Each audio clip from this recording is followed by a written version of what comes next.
puis peut-être que l'idée, c'est que ce qu'on appelle hypnose, c'est deux choses différentes. À la fois, l'hypnose qu'on pratique, c'est un état d'être, une façon d'être en rapport avec ses fonctionnements mentaux, d'apprendre à les maîtriser. Mais c'est aussi un outil de communication, c'est aussi le résultat d'une communication. Et quand on voit la manière dont certaines communications peuvent être influentes et manipulatrices, ça nous semblait quand même important que les gens puissent en prendre conscience pour récupérer un peu de libre arbitre.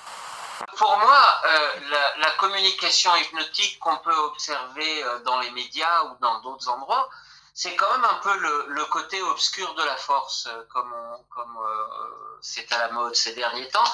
C'est-à-dire que si je prends un exemple simple, le ressort de base utilisé un peu par tous les grands communicants de ce monde, c'est je te fais peur et je t'indique la solution. C'est moi. C'est quand même très malsain, je trouve, comme forme de communication hypnotique. Or, c'est utilisé et décliné sous tous les registres. C'est créer. Alors, on pourrait rentrer dans le débat politique. Je ne veux pas rentrer là-dedans. Mais en tout cas, on peut se demander si quand quelqu'un nous fait peur, qu'est-ce qu'il cherche à faire? Puisqu'on sait que la peur plus l'urgence, c'est ce qui a le plus de chances d'obtenir mon assentiment sur le court terme. Peur et sentiment d'urgence. C'est à la fois pauvre et j'ai envie de dire plutôt malveillant quand même. C'est de la vilaine manipulation à mes yeux. Alors quelle est à cette heure la situation de notre épidémie?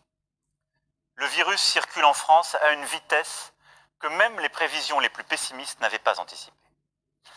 Le nombre de contaminations rapportées à la population a doublé en moins de 2 semaines. Hier, 527 de nos compatriotes sont décédés du Covid-19. Hier, nous avons dénombré près de 3000 personnes en réanimation, soit plus de la moitié des capacités nationales. À la différence de la première vague, l'ensemble des régions se trouve aujourd'hui au seuil d'alerte.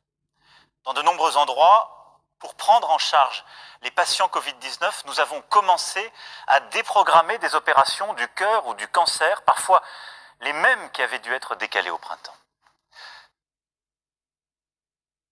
Une fois le pic épidémique passé, tous ces outils doivent nous permettre demain de tenir jusqu'au vaccin à l'été, nous disent les scientifiques. Mes chers